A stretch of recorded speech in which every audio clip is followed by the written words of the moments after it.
Well, nasa linya na natin, Secretary Vince Dizon, DOTR, Department of Transportation, mga kapuso. Secretary, magandang umaga. Good morning, sir. Joel Siweng. Magandang umaga po, Kuya Joel, Ate Weng. Magandang umaga po.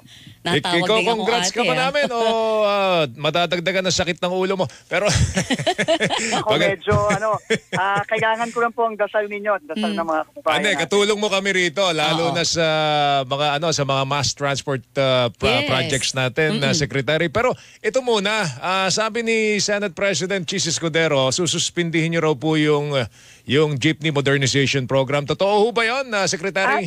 Nagkausap po kami ni Senate President nung weekend at napag-usapan nga natin po itong PUV modernization. At ang sabi ko po sa kanya, kailangan po talagang aralin ito ng mabuti kasi unang-una, kailangan yung mga desisyon po natin ay base sa tamang datos. So, ang unang-unahin ko po dito ay re-reviewin po natin lahat ng datos na meron ng LTFRB. In fact, meron po akong meeting sa kanila sa Biyernes. At aagamin po talaga natin, ano ba ang sitwasyon on the ground? Ilan po ba talaga ang mga operators at drivers natin na handa na at ready na para sa consolidation at sa iba pang mga aspeto ng modernization. So, ano po muna natin? Aralin po muna natin.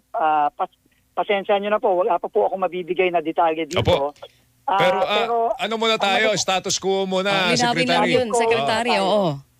Status quo muna tayo, pero wala naman pong kontra sa modernization eh. Lalo na po ako at I'm sure pati ang mga operator natin at ating mga driver. Pero meron po kasing mga importanteng issue na kailangan talagang maayos ng mabuti. At kasi apektado po ang livelihood ng mga driver natin eh. So hindi naman po pwede na masyadong magiging pabigat ito sa iba sa kanila na hindi pa kakayanin. So yun po, kailangan natin talagang pag-aralan muna to. Okay, so pag-status ko, Secretary, tuloy muna ang operasyon, tuloy ang modernization while you are studying lahat ng anumang problema po dito sa programang ito. Ngayon naman po, tuloy-tuloy naman po no? Pero hindi lang po siya ini-impose pa sa lahat. No?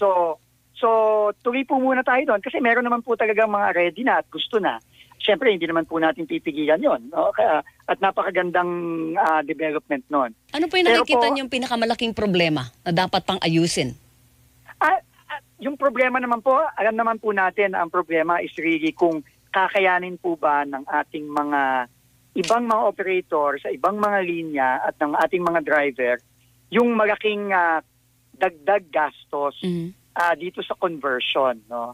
At yung issue ng consolidation. So, kailangan po nating pagtuunan ng mabuti yon. Pero kailangan, malaman talaga natin ano ba talaga ang totoong datos sa ground.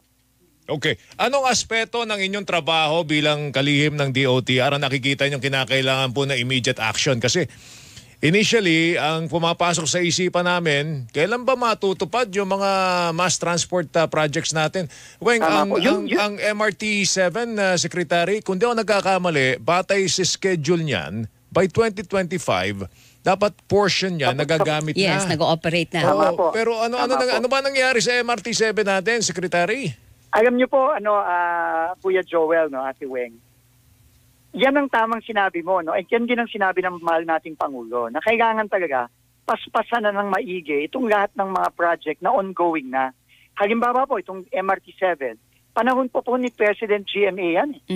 No? So, ang tagal-tagal na po niyan, kailangan na po talagang matapos yan para po guminhawa yung mga kababayan natin papuntang Northern Metro Manila, no? Commonwealth, papuntang Novaliches, Fairview, kailangan po talagang matapos na ito.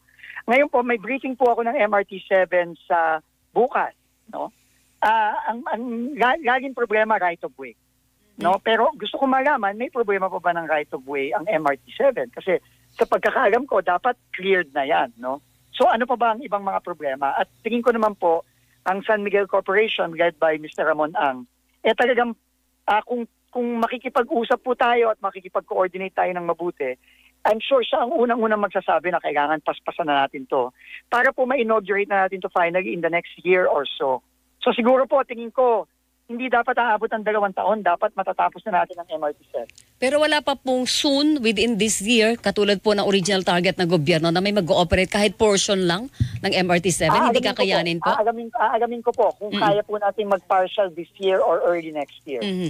Babalikan ko po kayo, Opo. Kuya Joel at Weng. Gaano kaseryoso yung problema ho sa mga rail projects natin? Kasi hindi lang po MRT7, may nakatenga rin. Weng, yung PNR di ba? PNR, 5 years kasi yon. Oo, ang hindi raw rehab nun. natutuloy ang foreign funding dahil nga may problema ho tayo sa right of way, Secretary.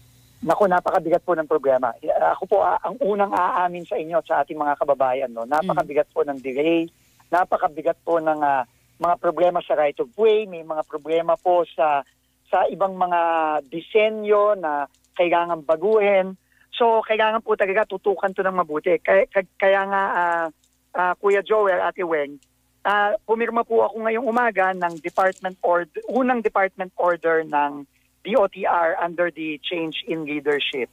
Ito po ay nagkikreate ng flagship project management office na ako po mismo ang tututok sa initially anim na proyekto. Kasama po dyan ang North-South Commuter Rail, yung pong sinasabi niyong Manila to Clark, yung pong Metro Manila Subway, yung pong rehabilitation at pagpapaganda ng EDSA Busway, yung pong ating green lanes sa EDSA, at yung pong Cebu BRT at yung pong Davao Bus System. Initially po anim.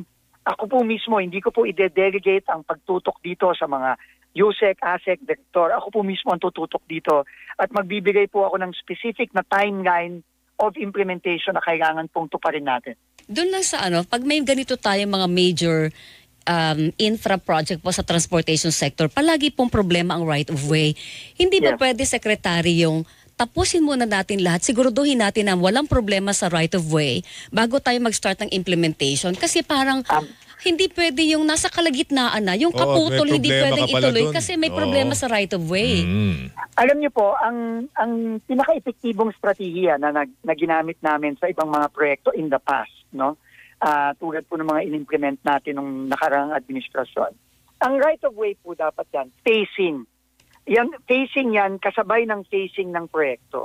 No, so halimbawa, phase 1, yung pong Manila to Valenzuela to Malolos sa ating North-South Commuter Rail. Yan po, inuna po nila Secretary Tugade ang right of way dyan. At dahil po inuna nila, yan po ay halos okay na at I think nasa 65% na po ang accomplishment dyan. Ang problema po kasi, yung phase 2, yung pong mula Bulacan hanggang Pampanga hanggang Clark, diyan po nagka-problema, diyan po nagka-delay ang right-of-way acquisition. Aalamin po natin kung anong dahilan yan, pero ako po kasi, ang attitude ko po kasi, hindi ko na po iisipin yung mga naging problema sa nakaraan. Kailangan na lang po natin talagang mag-move forward at solusyonan natin. No? So meron pong 3 battleground areas dyan. No? Tatawagin ko ng battleground, no? Kasi yan po talaga parang parang gera na po tayo dito, talagang kailangan tutok na tutok tayo. No? Kalumpit, Bulacan, San Fernando City, Pampanga at Angeles City, Pampanga. Yan po ang 3 major right-of-way problem sa North-South Commuter Rail. Kung ma-solve po natin yan, at mamayang gabi nga po, makikipagpulong po ako kay Angeles City Mayor Pogi Gasatin para po makipagtulungan tayo sa LGU para po isa-isa po nating susolusyonan ng mga problema sa Angeles. Ganon din po ang gagawin natin sa San Fernando City at ganon din po ang gagawin natin sa Kalumpit, Bulacan. That's exactly my point, Secretary. Kung halimbawa sa phase 1 na wala tayong problema, sa phase 2 nagkaroon ng problema, na-delay ang project. Opo. At hindi nagkaroon ng solusyon, may option ba na iba ang gobyerno para mapersa natin ang proyekto na magtuloy? Kasi parang hindi na option yung hindi itutuloy kasi ang laki na nagastos sa phase 1. We have no option but to finish. Exactly. We have no option. And yun nga pong ating mga funding partners, ang Asian Development Bank at ang JICA, yan po ang aking binitawang salita sa kanila nung nakipulong ako last week. Binigyan po nila ako ng napakahabang listahan ng kanilang mga issue at concern. Sabi ko po sa kanila, huwag po kayong mag-aalala, iisa-isahin po natin ito. Number 1 po sa kanilang listahan ay ang right-of-way acquisition. So, there is no option po dito except to get the right-of-way and to finish the project as fast as possible. Yung busway po, kumusta na, Secretary? Yung busway po, kagaya po nung sinabi ko kahapon, pagkatapos po nating inikot ng Lunes mula Ortigas hanggang Monumento, meron po tayong short-term, medium-term at long-term solutions dyan para po talagang maisaayos natin ang operasyon ng busway.